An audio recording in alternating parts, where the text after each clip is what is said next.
again, we're about to another review. This is another paid request, this time from Edward. Thank you so much for that. And for those interested in requesting pretty much any type of videos or reviews or commentaries or topics or randomness, whatever, feel free to send them either directly to my PayPal or join my Patreon. Both links are down below in the info box. And this is for South Park Season 4, Episodes 5 and 6. Two episodes that overall I enjoyed. Episode 5 deals with a very, very touchy subject that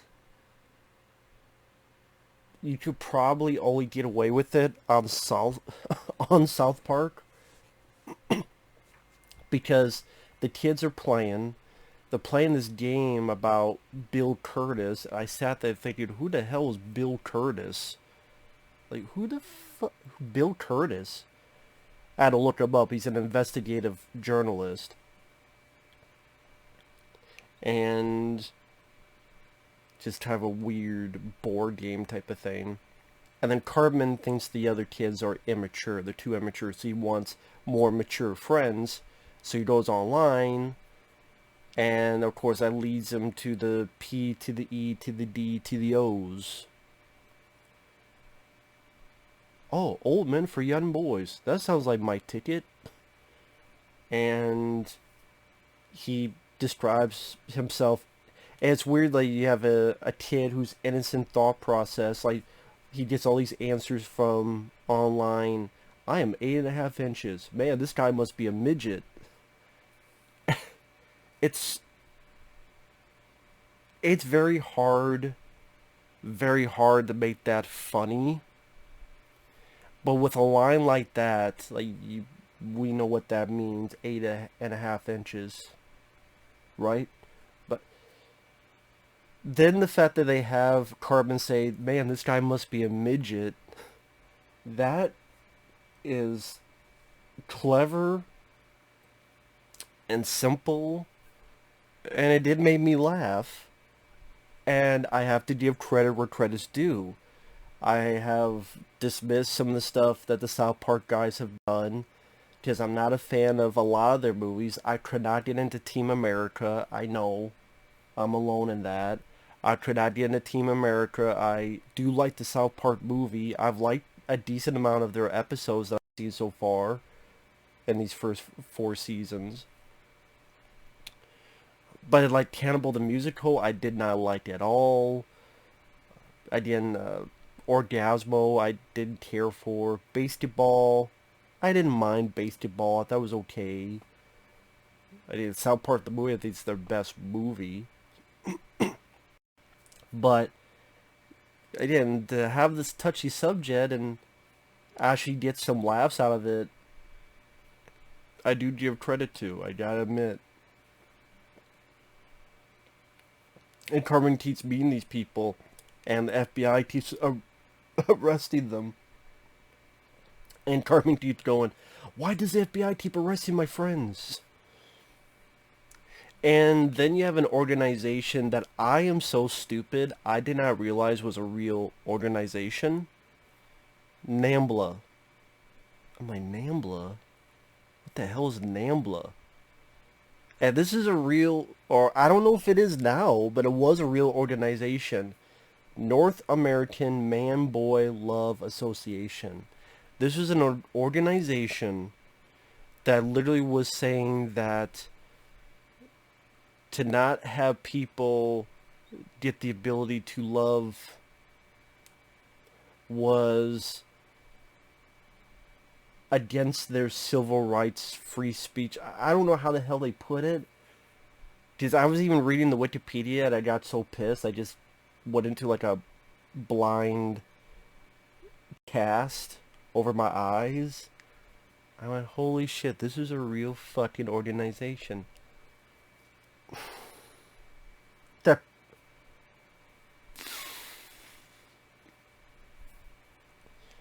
I do like the bit at the end where they're trying to do this. How a lot of times Stan will have these. I learned an important lesson, where Nambla does it, and then kids go, well, you know what? Fuck you.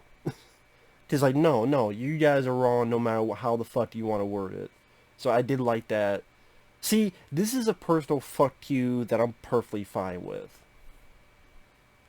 When it's like, okay, I guess Phil Collins, or later on when, George Lucas is raping Indiana Jones, I went, whatever. I mean, whatever. Yeah, I don't mind Phil Collins. I like Indiana Jones 4. Hey, different tastes. This perfectly justified. This I like, to take a shit on stupid crap like that. And then the subplot, his parents want to have another kid, and Kenny doesn't like that, so he's trying to stop it. And I didn't like that as much because it just resulted in accidentally the dad drinking stuff, so he's shitting and puking, or he's shitting, puking, and blood coming out of his nose. And the idea that Kenny like buys this stuff so that his mom will go into have a stillbirth, or not a stillbirth, but a get rid of the baby. It's like fuck you, Kenny. I'm glad you die every episode. I mean, it's stupid to think that because it's a cartoon, but it's like, fuck you, Kenny. Again, good, die in every episode. Keep doing it. And he dies here too. But I do like the idea at the end where it's like, you're not supposed to take anything for seriousness on the show. But like they give birth and it's another Kenny. I was like, wow, this is like the 52nd time this has happened. So it's like almost a weird explanation as to how Kenny keeps dying but keeps coming back is the parents keep giving birth to another Kenny.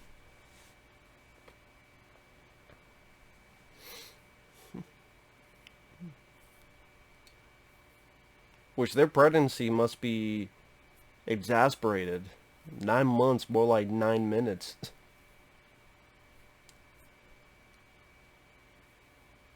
But the main story is the one that was like, because like I said, it's difficult to manage that subject material to make it at all an iota of humorous, and they did a pretty decent job at it. And like Nambla wants Carmen to invite all the other kids, and then the FBI guys get there, and I know it's not meant to replicate Scooby Doo. Uh, I'm sure it's meant to replicate other material, but it just kept reminding me of Scooby Doo, where you have a hallway, you have doors here, and they keep going in one there and one over here and one over here. I think it meant to replicate something else because like there's a French waiter, and probably meant to replicate an older type of comedy. But yeah, they just kept remind me of Scooby Doo, where they go in one door or the other, then they're over here, then they're over there. They keep going back and forth. Because you have the naked guys, you have the kids, Cartman, you have the FBI, you have Kenny, who's going after his mom. I think you have Kenny's dad, who keeps getting worse and worse stuff happen to him. Overall, it was, like I said, a fairly entertaining episode.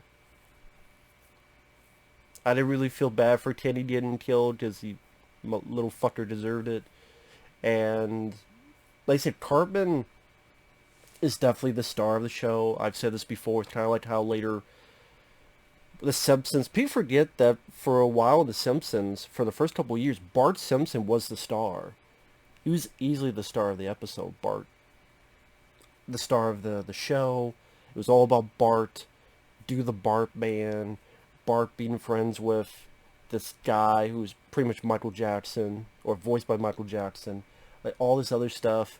And then it slowly became the Homer Simpson show.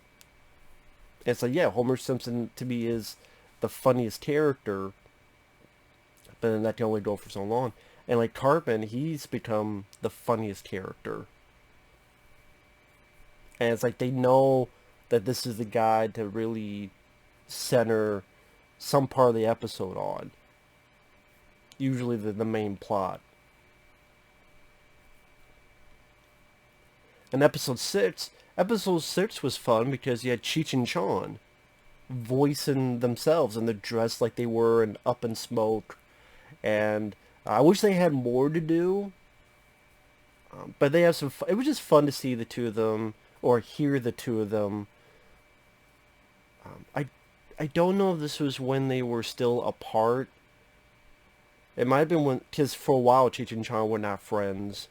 It's really nice to see that they got back together. It's too bad they never. I mean, they did an anime movie and that was awful. And this segment of animation with the two of them was better than their one animated movie they did. And I'm like, why is that the case? Um,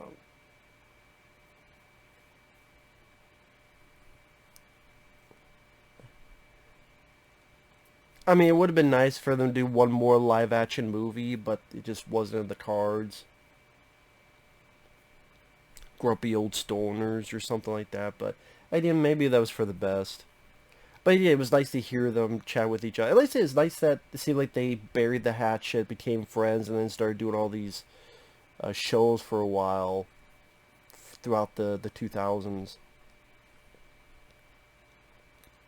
But the story of this is that Mr. Garrison is told to take a hiatus. He's supposed to write this romance novel. It becomes a smut novel. And he doesn't know how to write ladies. He just knows how to write about guys. I didn't care about that. I really didn't care. I was just like in one ear out the other. Yeah, I get it. He's gay. He can only think about guys. I get the joke. Goes on for too long. Um, if it's funny for maybe 10 seconds. It's like, okay, the main story is better where Kyle is sick, Kyle needs a kidney, and the only kidney they could get is Cartman, and Cartman's like, no, I'm not giving up my kidney. Okay, if I don't give it up, then give me some money. So you have the innocence of Cartman and Kenny fighting over toys like kids, but then Cartman being a dick and saying, well, if you want my kidney, give me $10 million. Then goes back to being a kid, fighting over toys with Kenny. That different dynamic where they'll say the most crazy, outrageous stuff, but then it'll go back to the being this. They're still innocent, like they're still speaking, acting like 10, 12 year olds about toys and other stuff that kids would actually think about. But then from time to time, act like older folks with their dialogue, their verbiage, things of that nature. I like they try to sneak in to steal his kidney, and he has like a kidney blocker 2000. He has a whole mechanical thing to protect him. Kyle's parents, they're not sure about going to a doctor, so they go see this lady who's just all about the aura, who's full of shit. Oh, look at those Native Americans, and it's Cheech and Chong. And like, well, okay, here's this. And Cheech and Chong seems like some of the only guys that the South Park creators respect, because it's actually them voicing it. There's not a lot of times they have a celebrity voice on the show, and they're actually the good guys. It's not talking shit about them. It's no, they say, hey, that kid needs to go to a doctor. We're not Native Americans. I mean, I'm Mexican. That lady said blah blah blah.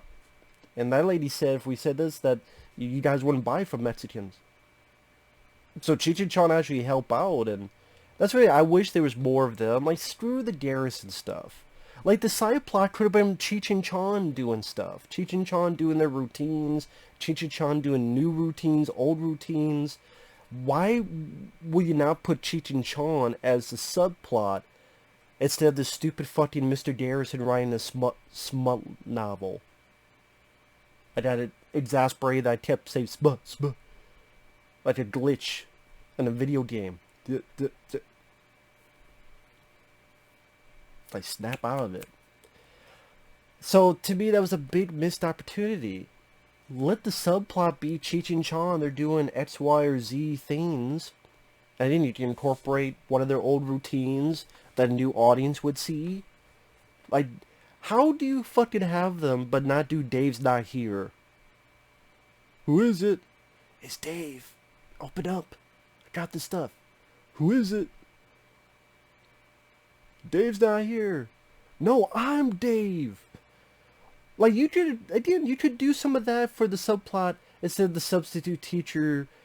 Oh, I know he likes to write about penis, so he says penis like 1,800 times. Just a fucking waste. Shitty fucking subplot, and you could do a lot more with Cheech and Chong. It was nice to see them in there. It was nice to hear them. They actually did a decent job voice work wise, and again, it was nice that they actually tried to help out at the end, and then the doctor, the tricked Carpet to giving up his kidney to Kyle. So again, that's my one big issue with that episode. Subplot sucked. Subplot should have been delegated to Cheech and Chong stuff. To me, that would have made more sense. Would have made the episode better. Would have made the episode funnier. But overall, I didn't mind it for what it was. Like, I liked it, but I think it could have been a lot better. And then episode 5, like I said, you take a sketchy subject and you're able to get some humor out of it. That does take some talent. So, I can't say that the South Park guys have no talent. I don't think they are the best ever, like some people make them out to be, but they do have some talent. Trey Parker, Matt Stone, gotta admit that. So, with that said, thanks for watching. Take care. We'll see you guys later. Bye bye.